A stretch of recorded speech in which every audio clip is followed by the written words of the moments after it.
April 22 ಮಧ್ಯಾಹ್ನ 12 ಗಂಟೆಗೆ BJP ನಾಯಕರ ವಿರುದ್ಧ ಚಿತ್ರದುರ್ಗದಲ್ಲಿ ಮಾಜಿ ಸಚಿವ ಎಚ್ ಆಂಜನೇಯ ವಾಗ್ದಾಳಿ ನಡೆಸಿದ್ದಾರೆ.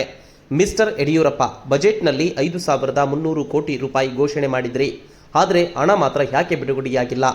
ಇನ್ನು ಭದ್ರಾ ಮೇಲ್ದಂಡೆ ಹಣವನ್ನ ಈ ಒಂದು ಚುನಾವಣೆಯ ಸಂದರ್ಭದಲ್ಲಿ ಹೇಗೆ ಬಿಡುಗಡೆ ಮಾಡಿಸ್ತೀರಿ ಎಂದು ಆಕ್ರೋಶ ಹೊರಹಾಕಿದರು. ಅಷ್ಟೇ ಅಲ್ಲದೆ ಬಿಜೆಪಿ ನಾಯಕರು ಜನರಿಗೆ ಆಸೆ ಆಮಿಷ ನೀಡುತ್ತಿದ್ದಾರೆ.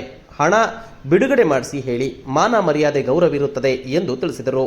ಅಷ್ಟೇ ಅಲ್ಲದೆ ಇದೇ ವೇಳೆ ಮಾತನಾಡಿದ ಅವರು, ನೈತಿಕತೆ ಇದ್ದರೆ ರಾಜ್ಯದ ಜನರನ್ನ ಮತ ಕೇಳುವಂತಹ ಒಂದು ಪ್ರಮೇಯ ಬಿಜೆಪಿಗೆ ಇಲ್ಲ, ನೈತಿಕತೆ ಇರುವಂತದ್ದು ಕಾಂಗ್ರೆಸ್ಗೆ ಮಾತ್ರ ಎಂದು ತಿಳಿಸಿದರು.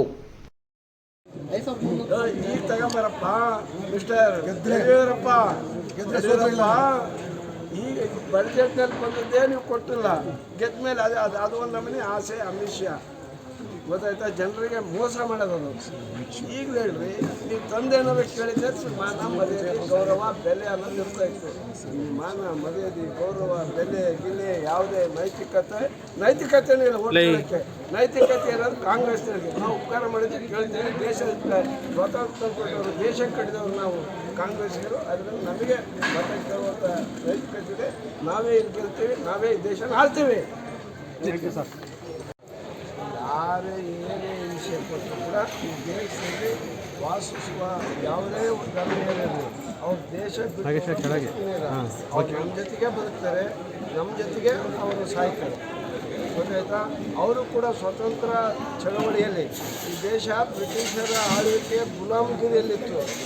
ಅವತ್ತು ಬ್ರಿಟಿಷರ ಗುಂಡಿಗೆ ಎದೆ ಕೊಡುವಾಗ ಇವನು ಮುಸ್ಲಿಮು, ಇವ್ನು ಸಿಖ್ಖು, ಇವ್ನು ಮಾದಿಗರನು, ಇವ್ನು ವಲಯರನು, ಇವ್ನು ಲಿಂಗಾಯತರು, ಇವ್ನು ಬ್ರಾಹ್ಮಣ ಅಂತ ಇದ್ರು.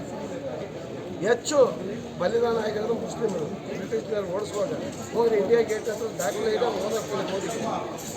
ಗೊತ್ತಾಯ್ತಾ? ಅದರಿಂದ ಮುಸ್ಲಿಮರು ಅವತ್ತಿತ್ತು. ಜನ ಇದ್ದಂಥ ಕಾಲದಲ್ಲಿ, ಗಾಂಧಿ ಇದ್ದಂಥ ಕಾಲದಲ್ಲಿ ಯಾರ್ಯಾರು ಹೋಗ್ತೀರಾ ಹೋಗ್ರಿ ಅಂದರೆ, ಉಳಿದವರೆಲ್ಲ ನಾವು ಒಂದೇ ತಾಯಿ ಮಕ್ಕಳಾಗಿ ಇಂಡಿಯಾದಲ್ಲಿ ಇರ್ತೀವಿ, ಈ ಮಣ್ಣಿನಲ್ಲೇ ಬದುಕ್ತೀವಿ, ಈ ಮಣ್ಣಲ್ಲೇ ಮಣ್ಣು ಹಾಕ್ತೀವಿ ಅಂತ ಹೇಳಿದ್ದಾರೆ. ಆದ್ದರಿಂದ ಉದ್ದೇಶಪೂರ್ವಕವಾಗಿ ಯಾವುದೇ ಒಂದು ಧರ್ಮೀಯರ ಭಾವನೆಯನ್ನು ಕೆರಳಿಸಿ ಅವರಿಗೆ ಹಿಂಸೆ ಕೊಡ್ತಕ್ಕಂಥ ಕೆಲಸವನ್ನು ಮಾಡಬಾರ್ದು. ನೀವು ಹಿಂದೂಗಳನ್ನ ಎಲ್ಲ ಖರೀದಿ ಮಾಡ್ಕೊಂಡಿಲ್ಲ. 75% ಹಿಂದೂಗಳು ನಮ್ಮ ಹತ್ರ ಇದ್ದಾರೆ, ನಾವೆಲ್ಲ ಹಿಂದೂಗಳೇ ಅಲ್ವಾ? ಏನು ಬರ ಇದೆ ನಿಮ್ಮದು? ಏನನ್ನ ಕೊಡ್ರಪ್ಪ, ಹಿಂದೂಗಳಿಗೆ ಏನು ಕೊಟ್ಟಿರಿ ಹೇಳಲ್ಲ, ಮುಸ್ಲಿಮ್ಗೆ ಏನು ಬೇಡ. ಹಿಂದೂಗಳಿಗೆ ಏನು ಕೊಟ್ಟಿರಿ? ಹೊಟ್ಟೆ ತುಷಾರ ಕೇಳು. ಹಿಂದೂ ಅನ್ನೋ ಶಬ್ದ ಕೊಟ್ಬಿಟ್ಟು ಅವ್ನು ಹಿಂದೆ ದಬ್ಬಿದ್ದೀರಿ. ಏನ ಹಿಂದೂ ಎಂಬ ಶಬ್ದವನ್ನು ಕೊಟ್ಬಿಟ್ಟು ಹಿಂದೂಗಳನ್ನು ಹಿಂದೆ ತಪ್ಪಿದ್ದೀರಿ ಬಿ ಜೆ ಪಿಗಳೇ. ಹಿಂದೂ ಅನ್ನೋದು ಬಿಡ್ರಿ, ಅಭಿವೃದ್ಧಿ ಹೇಳಿ, ಗ್ಯಾರಂಟಿ ಏನಾದ್ರು ಕೊಡಿ. ಈ ದೇಶಕ್ಕೆ ರೈತರಿಗೆ ಕೊಡಿ. ರೈತರು ಬರಗಾಲ ಬಿದ್ದಿದೆ. ಈ ರಾಜ್ಯ, ಈ ಜಿಲ್ಲೆ ಬರ್ತಾ ಇದ್ದೀರಲ್ಲ, ನಿಮಗೆ ನಾಚಿಕೆ ಆಗಬೇಕು. ನೀವು 2 ವರ್ಷದಿಂದ ಬಡ್ಜೆಟ್ನಲ್ಲಿ ಅನೌನ್ಸ್ ಮಾಡಿದ್ರಿ. ಅಪ್ಪರ್ ಭದ್ರಾ ಯೋಜನೆಯನ್ನು ಒಂದು ರಾಷ್ಟ್ರೀಯ ಯೋಜನೆಯನ್ನಾಗಿ ಘೋಷಣೆ ಮಾಡಿದ್ರಿ. ಘೋಷಣೆ ಮಾಡಿ 5,300 ಕೋಟಿ ರೂಪಾಯಿ ಬಿಡುಗಡೆ ಮಾಡ್ತೀವಿ ಅಂತ ಘೋಷಣೆ ಮಾಡಿದ್ರಿ. ನಿಮಗೆ ನಾಚಿಕೆ, ಮಾನ ಮರ್ಯಾದೆ ಮಾತು ಇವು ಏನಾರು ಇದಾವಾ? ಇದೆಲ್ಲ ಹೇಳ್ತೀರ ನೀವು? ನಾನು ಹೇಳಿದ್ದೆಲ್ಲ ಹಾಕ್ಬೇಕು.